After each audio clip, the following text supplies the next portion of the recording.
10/2022 को जो 2022 में एग्जाम हुआ था द्वितीय पाली का, उसके सारे जीएस के क्वेश्चंस हैं और अच्छे से समझते हैं। इन क्वेश्चंस के आने की संभावना ज्यादा है क्योंकि रिपीटेड क्वेश्चंस बहुत सारे पूछे जाते हैं। तो जैसे कि हमारा पहला क्वेश्चन है, पंचतंत्र पंचतंत्र की कथाएं किसके द्वारा लिखी गई थी? ये विष्णु शर्मा के द्वारा लिखी गई थी पंचतंत्र की कथाएं। पंचतंत्र की जो कथाएं आती हैं ये पहले विष्णु शर्मा के द्वारा लिखी गई थी।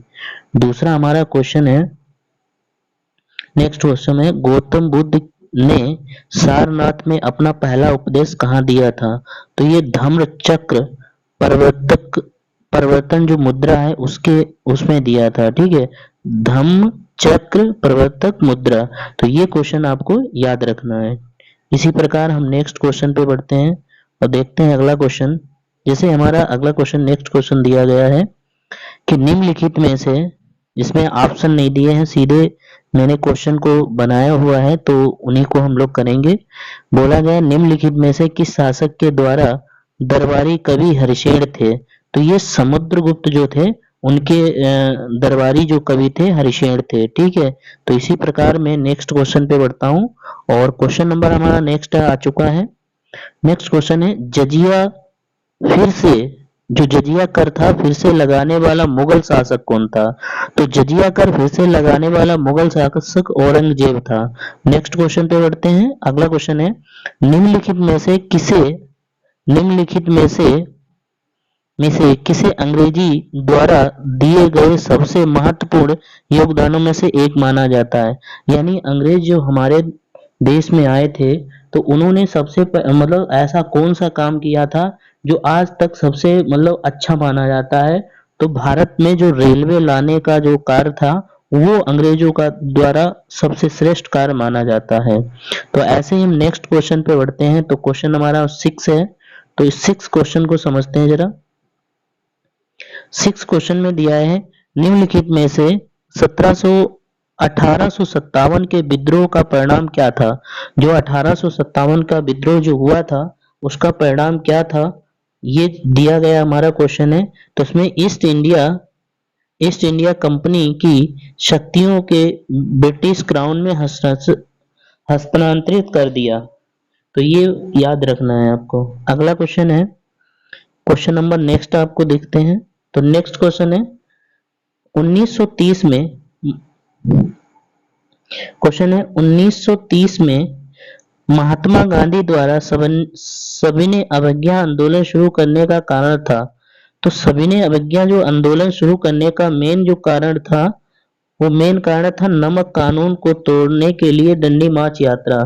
तो ये दांडी मार्च यात्रा की गई थी, तो उसमें सविनय अवज्ञा का जो नमक कानून तोड़ने का लिए, तो उसमें ये इंपॉर्टेंट रहता है। ठीक है, नेक्स्ट क्वेश्चन पे बढ़ते हैं। सारे क्वेश्चन इजी आते हैं, ज्यादा हार्ड नहीं आते हैं। निम्नलिखित में से कौन स्वतंत्र भारत का पहला गवर्नर जनरल बना? यानी भारत हमारा जब आजाद हो गया था तब हमारा गवर्नर जनरल कौन बना? तो इसको याद रखना है, सी राजगोपालाचारी, ये हमारे भारत के गवर्नर जनरल बने थे। नेक्स्ट क्वेश्चन पे बढ़ते हैं और नेक्स्ट क्वेश्चन देखते हैं, किस अधिनियम द्वारा बर्मा को भारत से अलग कर दिया गया था? यानी बर्मा को किस अधिनियम के द्वारा भारत से अलग कर दिया गया था?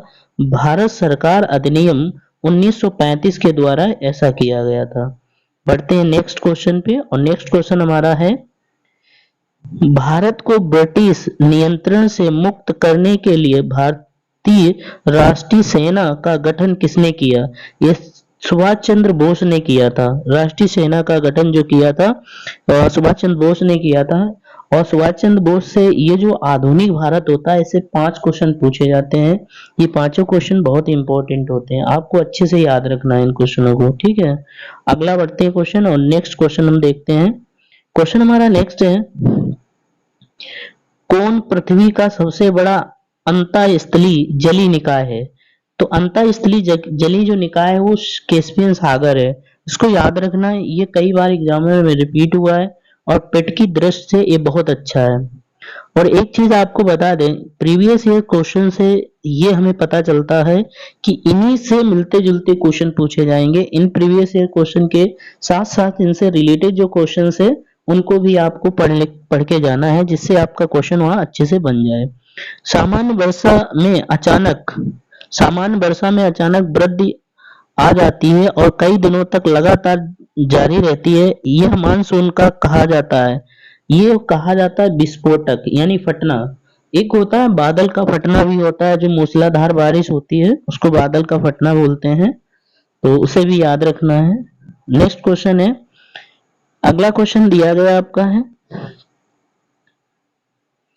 क्वेश्चन है जीएमटी का पूर्ण मतलब जो नाम है जीएमटी जो दिया जाता है, तो इसका मतलब फुल फॉर्म क्या होता है? ये ग्रीनविच मीन टाइम होता है। क्या होता है? Greenwich mean time. Next question पढ़ते हैं, और नेक्स्ट क्वेश्चन है प्रति, अगला क्वेश्चन हमारा दिया गया है, प्रति 1000 लोगों पर जीवित जन्मों की वार्षिक संख्या को किस नाम से जाना जाता है? ये जाना जाता है जन्म दर। जो जन्म दर होता है, जैसे मतलब 1000 पे लोगों की जनसंख्या को कैलकुलेट करना होता है, ये जन्म दर होता है, इसको याद रखना। और मृत्यु दर भी जो होता है, मृत्यु दर भी इसी के अकॉर्डिंग निकाला जाता है, वो भी 1000 पे कैलकुलेट किया जाता है। अगला क्वेश्चन है हमारा सागौन के, अगला क्वेश्चन है सागौन के जंगल भारत के निम्नलिखित में से किस राज्य में पाए जाते हैं?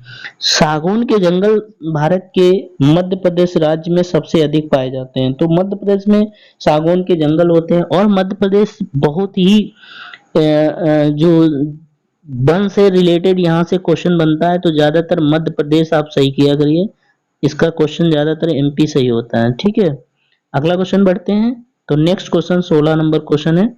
16 नंबर समझते हैं, योजना आयोग के अंतिम उपाध्यक्ष थे। मतलब ये क्वेश्चन योजना आयोग से आता है, तो आपको इसको भी याद रखना है। इसके हैं श्री मेंटेक सिंह अहलूवालिया, श्री मेंटेक सिंह अहलूवालिया, तो इसको याद रखना है। नेक्स्ट क्वेश्चन पे बढ़ते हैं। क्वेश्चन नंबर हमारा है, निम्नलिखित में से कौन सा क्षेत्र भारत का सबसे नियोक्ता है? ये प्राथमिक क्षेत्र है, जो हमारा ये प्राथमिक क्षेत्र है, ये सबसे बड़ा नियोक्ता है। क्या बोला जाएगा? प्राथमिक क्षेत्र सबसे बड़ा क्या नियोक्ता है। ठीक है, तो क्वेश्चन नंबर, नेक्स्ट क्वेश्चन पे बढ़ते हैं, और क्वेश्चन नंबर हमारा 18 है। इस क्वेश्चन को समझते हैं जरा। क्वेश्चन दिया गया, निम्नलिखित में से किस राज्य को हरित क्रांति के लिए भारत में आरंभ स्थल के रूप में चुना गया था? ये हरित क्रांति के आरंभ स्थल में यानी पंजाब को चुना गया था, तो इस पॉइंट को आपको अच्छे से याद रखना है। आगे बढ़ते हैं, अगला क्वेश्चन है, 1969 में कितनी प्रमुख निजी बैंकों का राष्ट्रीयकरण किया गया था? तो ये इनमें से कोई नहीं है, मतलब जो दिया गया था यहाँ पे 14 बैंकों का राष्ट्रीयकरण किया गया था। आप यानी इसमें अगर पूछा गया है 1969 में कितनी प्रमुख निजी बैंकों का राष्ट्रीयकरण हुआ है, अगर ऐसा क्वेश्चन पूछा गया है, तो यानी इससे रिलेटेड क्वेश्चन आपसे जरूर पूछा जाएगा, आपको इसको ध्यान में रखना है। अगला क्वेश्चन है 20 नंबर वाला। इसमें दिया गया 1991 में के आर्थिक सुधारों के बाद उद्योग विशेष रूप से सार्वजनिक क्षेत्र के लिए आरक्षित थे, यानी परमाणु ऊर्जा उत्पादन। क्या याद रखेंगे? परमाणु ऊर्जा उत्पादन। अब बढ़ते हैं नेक्स्ट क्वेश्चन पे, और हम देखते हैं नेक्स्ट क्वेश्चन हमारा। नेक्स्ट क्वेश्चन है, निम्नलिखित में से कौन सा अनुच्छेद अल्पसंख्यकों के हितों का संरक्षण के लिए जाना जाता है? तो अल्पसंख्यकों के जो संरक्षण के लिए है, ये हमारा आर्टिकल 29 है, इसको आपको याद रखना है। ठीक है, तो यानी आर्टिकल से एक क्वेश्चन पूछा जाएगा, और ये आर्टिकल बहुत ही इंपॉर्टेंट होते हैं एग्जाम के पॉइंट ऑफ व्यू से, इसे आपको अच्छे से याद रखना है। अब बढ़ते हैं अगले क्वेश्चन पे, क्वेश्चन नंबर 22। तो क्वेश्चन नंबर 22 जो हमारा है, 42वें संशोधन के माध्यम से संविधान में कौन सा नया डीपीएसपी यानी राजनीति के निर्देशक सिद्धांत जोड़ा गया? तो ये आपको निशुल्क विधिक सहायता से ये जो रिलेटेड क्वेश्चन है, इसको आपको अच्छे से याद रखना। डीपीएसपी से कई बार क्वेश्चन पूछा जाता है, बराबर इससे क्वेश्चन बराबर पूछा जाता है, तो आपको इन क्वेश्चनों को थोड़ा ध्यान से पढ़ना है। इसमें दिया गया मौलिक कर्तव्य, यानी अगला क्वेश्चन है जो हमारा 21 है, ये एक मौलिक कर्तव्य से क्वेश्चन पूछा गया है तो संविधान से 5 क्वेश्चन पूछे जाएंगे। 5 क्वेश्चन भी बहुत इजी होते हैं, आपको उनको अच्छे से पढ़ लेना। अगला क्वेश्चन है, अनुच्छेद 245 के अनुसार संसद का कार्य है, यानी संसद का कार्य जो होता है कानून बनाना होता है, और संसद जो होती है इसके सदन होते हैं, लोकसभा सदन, राज्यसभा और राष्ट्रपति। ये संसद के 3 सदन होते हैं, ठीक है, लोकसभा, राज्यसभा और राष्ट्रपति। क्वेश्चन नंबर 25 है, सरकारिया आयोग निम्नलिखित में से किससे संबंधित है, यानी सरकारिया जो आयोग है वो किससे संबंधित है, तो केंद्र और राज्य संबंधित है, केंद्र और राज्य। अगला क्वेश्चन है, क्वेश्चन नंबर 26 है, प्रकाश वर्ष तारकी एक मापक है। प्रकाश वर्ष क्या है, तारकी मापक है। तो बढ़ते हैं नेक्स्ट क्वेश्चन पे। क्वेश्चन नंबर मेरा नेक्स्ट है, सभी अम्लों में समान तत्व होता है, तो ये होता हमारा हाइड्रोजन। ये सभी अम्लों में समान तत्व होता है, इसे हाइड्रोजन को कहते हैं, ठीक है। नेक्स्ट क्वेश्चन देखते हैं। अगला क्वेश्चन है, नॉन स्टिक खाना पकाने के बर्तन में लेपित होता है, ये टेफलॉन होता है। ये क्वेश्चन बहुत ही इंपॉर्टेंट है, इसको याद रखना, कई बार एग्जाम में ऐसे क्वेश्चन पूछे जाते हैं। नेक्स्ट क्वेश्चन पे बढ़ते हैं। अगला क्वेश्चन है, निम्नलिखित में से कौन सबसे बुद्धिमानी स्तनधारी है, और ये स्तनधारी जो है ये डॉल्फिन होता है। ये उत्तर प्रदेश से रिलेटेड है, और ऐसे क्वेश्चन उत्तर प्रदेश से रिलेटेड 5 क्वेश्चंस आएंगे, उनको भी अच्छे से याद रखना, ये कई बार पूछे जाने वाले क्वेश्चंस हैं, ठीक है। तो बढ़ते हैं, अगला क्वेश्चन देखते हैं। क्वेश्चन हमारा नेक्स्ट है, पौधों का विकास किससे प्रभावित होता है, यानी पौधों का जो विकास होता है ये डिपेंडेंट किस पे होता है, मतलब ये डेवलप्ड होता है, तो इन जो इन्फ्लुएंस्ड होते हैं वो क्या होते हैं, यानी प्रकाश की गुणवत्ता होती है। क्या होती है, प्रकाश की गुणवत्ता, ठीक है, मात्रा और अवधि, इनको याद रखना, ठीक है। और ये कुछ क्वेश्चंस हैं जो गणित के कुछ क्वेश्चंस हैं, इन क्वेश्चनों को आप बना लेना। तो हम सीधे मैथ वाले क्वेश्चन को चलते हैं। जो मैथ के क्वेश्चंस हैं उन्हें स्किप करेंगे और आगे बढ़ेंगे। क्वेश्चन हमें करना है जीएस का पोर्शन, ठीक है। तो जीएस वाले सारे क्वेश्चंस आपको हम बताएंगे। ये रीजनिंग के क्वेश्चंस हैं, ये भी रीजनिंग का क्वेश्चंस है। हाँ, आप कैलेंडर वगैरह अच्छे से पढ़ के जाना, क्योंकि कैलेंडर, कोडिंग, डिकोडिंग और ये सारे क्वेश्चंस आपसे बराबर पूछे जाएंगे। तो इसमें बढ़ते हैं अगले क्वेश्चन पे। जैसा कि हमारा 53 नंबर क्वेश्चन आ गया है, जो कि करंट से रिलेटेड है। तो इसमें करंट से कैसे क्वेश्चन पूछे गए, इन क्वेश्चन को देखकर आपको क्वेश्चन का आइडिया लग जाएगा कि क्वेश्चन उसमें पूछा कैसा जाता है, किस टाइप का क्वेश्चन बन सकता है। तो ऐसे क्वेश्चन का आइडिया लग जाएगा। जैसे दिया गया, जून 2022 में भारत ने निम्नलिखित में से किस देश के साथ कॉमनवेल्थ डिप्लोमेटिक एकेडमी प्रोग्राम की घोषणा की, ये यूके के साथ की थी। किसके साथ की थी, यूके के साथ। तो ये आपको याद रखना है, ठीक है। आगे बढ़ते हैं। जैसा कि अगला क्वेश्चन दिया गया हमारा है, नेक्स्ट क्वेश्चन है, कंपनी ने आईएएफ के हेल्थी, मतलब जो हेलीकॉप्टर के कैप्टरों के लिए एडीएस की आपूर्ति हेतु एक बेलारूस कंपनी की सहायक कंपनी के साथ एक समझौता ज्ञापन पर हस्ताक्षर किया था। ये भारत इलेक्ट्रॉनिक लिमिटेड के साथ किया था, भारत इलेक्ट्रॉनिक लिमिटेड के साथ। यानी इससे रिलेटेड ऐसा एक क्वेश्चन पूछा जाएगा, आपको याद रखना है इस क्वेश्चन को अच्छे से। तो ये बार बार क्वेश्चन जब आप देख के जाएंगे तो इनमें से कम 10-12 क्वेश्चन आपकी बिल्कुल रिपीटेड क्वेश्चन आएंगे।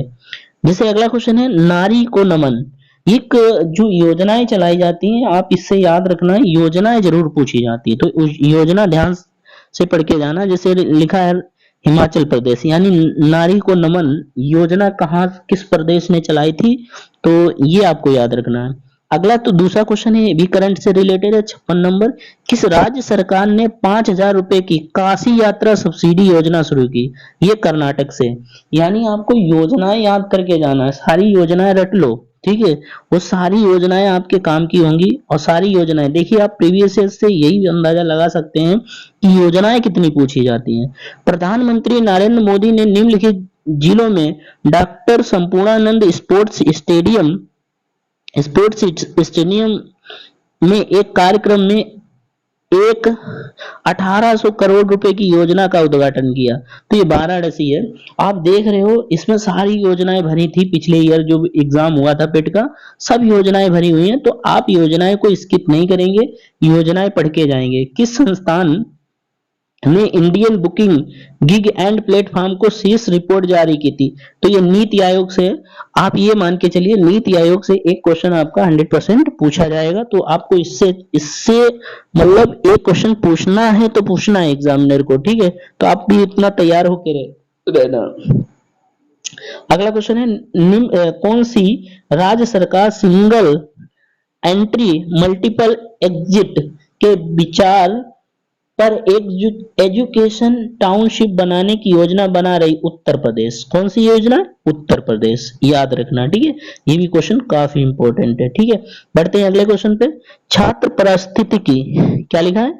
छात्र परिस्थितिकी के लिए एक नया डिजिटल प्लेटफॉर्म कैंपर पावर किस बैंक द्वारा लॉन्च किया गया है? तो आईसीआईसीआई बैंक के द्वारा लॉन्च किया गया। तो इसे भी याद रखना, ठीक है?